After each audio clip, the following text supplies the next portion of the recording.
Bonjour les parents qui cheminent. Aujourd'hui, je voudrais vous faire un petit podcast en mode improvisé pour vous parler de ce que je suis en train de vivre et comment ça résonne en moi, comment ça peut se relier au thème de l'éducation. Je pense que vous serez beaucoup à vous reconnaître dans ce que j'appelle le syndrome de la bonne élève.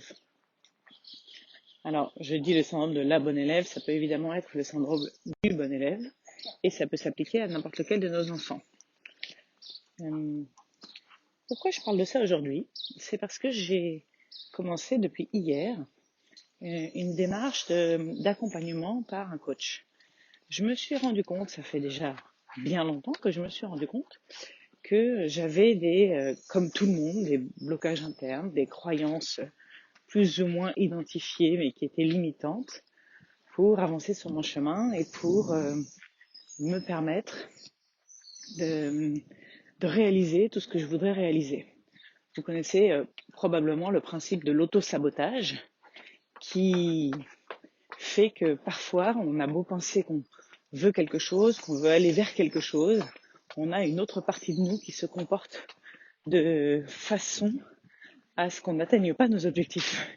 C'est un peu comme si on était en train d'avancer, de conduire notre voiture vers quelque part et à la fois on appuie très fort sur le frein.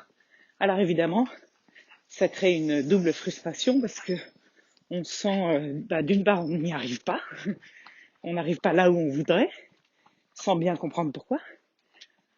Mais en plus, au passage, on s'épuise puisque on lutte doublement pour faire avancer cette voiture alors qu'on appuie sur le frein. À cause de toutes ces questions d'auto-sabotage dont je sentais qu'elles étaient liées à des croyances limitantes que j'avais pas bien identifiées ou en tout cas dont je n'arrivais pas à me débarrasser, et je devrais d'ailleurs parler au présent, des croyances limitantes dont je n'arrive pas à me débarrasser, sont-elles liées à la peur de l'échec ou de la réussite? Je n'en sais rien, j'imagine que ces deux notions sont d'ailleurs finalement assez proches. J'ai décidé de commencer un travail avec un coach pour essayer de réfléchir à tout ça et comprendre ce qui se passait en moi, ce que je voulais vraiment et comment avancer. Parce que je suis convaincue que dans toute chose, dans le développement personnel, dans la connaissance de nous-mêmes, dans l'alignement avec qui on est, ce qu'on veut, vers où on veut aller, il y a vraiment une étape de recherche intérieure, de formation, d'être guidé, d'être aidé, exactement comme sur le chemin de la parentalité positive. Alors pourquoi je vous raconte tout ça? C'est parce que hier, pendant ma première séance de coaching, au début de la séance, ma coach m'a demandé ce que j'attendais d'elle. Et alors que je lui répondais sur ce que j'attendais d'elle, il y avait une petite voix interne qui me disait, une fois que j'avais l'impression d'avoir répondu à la question, qui me disait: est-ce que c'est bien ça? Est-ce que c'est la bonne réponse? Est-ce que j'ai dit ce que les autres disent qu'il fallait dire? Est-ce que j'en ai dit assez? Est-ce que j'en ai dit trop? L'impression que il fallait toujours que je vérifie si ma réponse, c'était la bonne réponse. Alors que si j'y réfléchis de manière raisonnable, je sais bien qu'en l'occurrence, il n'y a pas de bonne et de mauvaise réponse. C'est une attente qui est toute personnelle, qui m'appartient, qui me ressemble. Et si les réponses des autres sont différentes, en fait, c'est logique et c'est normal. Pourquoi est-ce que j'ai cette petite voix interne qui s'interroge sur la validité de ma réponse? Parce que j'ai ce syndrome de la bonne élève. Le syndrome de la bonne élève qui veut être sûre qu'elle a répondu comme il fallait aux questions qu'on lui posait, qu'elle répond aux attentes. Alors, j'ai été effectivement dans ma scolarité une élève. J'ai suivi le chemin que tout parent attend de son enfant, des bonnes notes dans toute ma scolarité, des classes préparatoires, études d'ingénieur, et je m'en plains pas. J'ai trouvé, ça n'a pas été forcé. J'ai apprécié vraiment ce que je faisais. Je me suis épanouie en classe préparatoire, j'adorais ça, tout comme mon fils aujourd'hui. et voilà, je pense pas qu'il aurait fallu suivre un autre chemin. Mais je m'aperçois aujourd'hui que ce syndrome de la bonne élève va plus loin. C'est-à-dire que peut-être qu'à force, alors la question c'est un peu de la poule et l'œuf. Peut-être qu'à force de me conformer à ce qu'on attendait de moi, je suis restée dans cette attitude, ou peut-être finalement que j'ai appris à se conformer à ce qu'on attendait de moi, sans m'en rendre compte. Et aujourd'hui, dans mes actes quotidiens, alors que j'ai plus de 40 ans, j'ai encore cette petite voix qui se demande si j'ai la bonne attitude, la bonne réponse. Et le problème avec ce syndrome de la bonne élève, c'est pas seulement cette petite voix qui me fait m'interroger, qui déjà est quand même en soi un peu inquiétante, je trouve, au bout d'un certain moment, mais c'est aussi que ça me freine, et c'était ça ma réalisation hier, ça me freine dans mes prises de décision. J'ai énormément de mal à me décider aujourd'hui dans mon rôle d'entrepreneur sur les actions à mener, dans quel ordre, quelle priorité. Et je comprends enfin que cette difficulté de choix, cette difficulté que j'ai parfois à mettre la casquette du décideur dans mon entreprise plutôt que celle de l'ouvrier, elle est due au fait que j'ai peur de me tromper, j'ai peur de ne pas faire les bons choix, j'ai peur de me lancer dans des actions qui sont pas celles que j'aurais dû faire, pas celles qui vont marcher. Et c'est tellement plus facile, et c'est ça que j'ai réalisé hier et que je voudrais partager avec vous. Une partie de moi pense que c'est tellement plus facile de ne pas décider, de juste exécuter ce que les autres ont décidé pour moi, parce que au moins, j'en ai pas la responsabilité.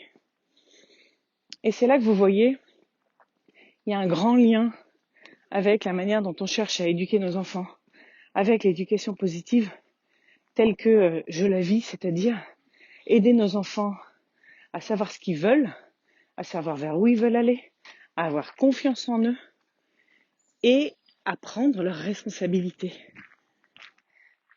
Éviter de leur donner des ordres, des instructions en permanence, c'est aussi leur laisser la possibilité d'exprimer leur libre arbitre, de s'exercer à l'exercice de leur pouvoir personnel et donc d'en assumer d'une certaine façon les conséquences quelles qu'elles soient et que ce soit pas grave parce que ce sont leurs choix.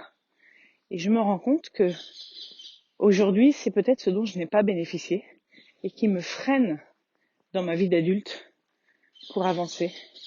Parce que j'ai peur, intérieurement, j'ai peur de prendre mes propres décisions. Voilà, j'attire votre attention là-dessus parce que quand j'ai analysé ça, qui était un peu nouveau en moi, j'avais déjà senti ce syndrome de la bonne élève, mais j'avais jamais réalisé à quel point il m'immobilisait dans mes décisions en tant qu'entrepreneur, parce que quand on est entrepreneur, on a beaucoup plus de décisions à prendre que quand on est dans une entreprise salariée dans laquelle on a toujours quelqu'un au-dessus qui nous dit un peu quoi faire, même si c'est pas dans chaque micro-action du quotidien. Et je me suis dit que c'était important de prendre ce recul pour se rendre compte de l'impact que ça peut avoir à long terme, pour que nous, on y pense aussi par rapport à nos enfants. Parce que, en tant que parents, la scolarité en particulier, parce que c'est pas pour rien que ça s'appelle le syndrome de la bonne élève, c'est parce que il naît en particulier dans la scolarité. Et la scolarité, c'est un thème vraiment sensible parce que on vit dans une société dans laquelle la réussite passe par le métier, la réussite sociale, la réussite financière. Le métier passe par le diplôme passe par la scolarité, et donc on est nombreux en tant que parents à craindre pour nos enfants, à vouloir être sûr qu'ils fassent de bonnes études. Et donc, j'échange régulièrement avec des parents qui se retrouvent finalement, même quand ils sont ouverts à un autre mode d'éducation, se retrouvent dans une position de contrôle plus ou moins fort pour ce qui concerne la scolarité. Est-ce que tu as bien fait tes devoirs?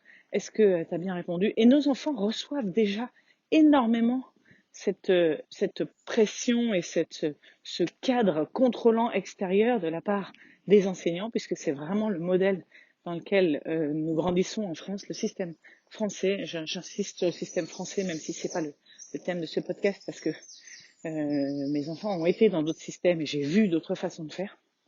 Mais peu importe, le système français est vraiment dans la démarche de les enfants font ce qu'on leur demande, comme on le leur demande, en répondant d'une façon juste ou fausse aux questions posées. Il n'y a pas tellement d'alternatives. Il n'y a pas tellement libre cours à ce qu'ils veulent ou ce qu'ils veulent pas, ce qui leur semble juste à eux, même si c'est pas exactement ce que demande le professeur, et ce depuis le plus jeune âge. Et donc, je pense que c'est important pour nous en tant que parents, et puis alors si les enseignants m'entendent encore plus, de réfléchir à comment aider nos enfants également à savoir que c'est ok de suivre un autre chemin, c'est ok de pas répondre de façon conventionnelle, de faire ses propres choix, que ça marche ou que ça ne marche pas, parce que même si ça ne marche pas, ils auront appris quelque chose au passage. Et pour qu'ils aient pas cette peur de se tromper qu'on développe chez nos enfants et qui risque de les immobiliser encore à l'âge adulte, comme ça m'immobilise encore moi aujourd'hui. Voilà, c'est ce que j'avais envie de vous partager aujourd'hui. J'espère que tout ça vous parle. Si vous pensez que ça peut aider d'autres parents, partagez-leur ce podcast. Suivez-moi sur les réseaux sociaux. Et si vous voulez en parler plus avant, écrivez-moi à coralie@les6doigtsdelamain.com ou venez vous inscrire sur le blog et je serai ravie de poursuivre cette conversation avec vous. À très vite.